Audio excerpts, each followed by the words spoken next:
Hello everyone, welcome to the Knowledge channel, and in this short video I will show you how to enable show battery percentage option in Samsung Galaxy A52. So before starting video, if you are new on this channel, just don't forget to subscribe and let's start our video without wasting any time.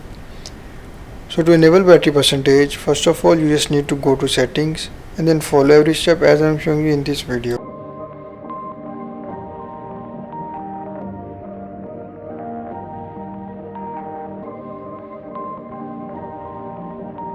Perfect.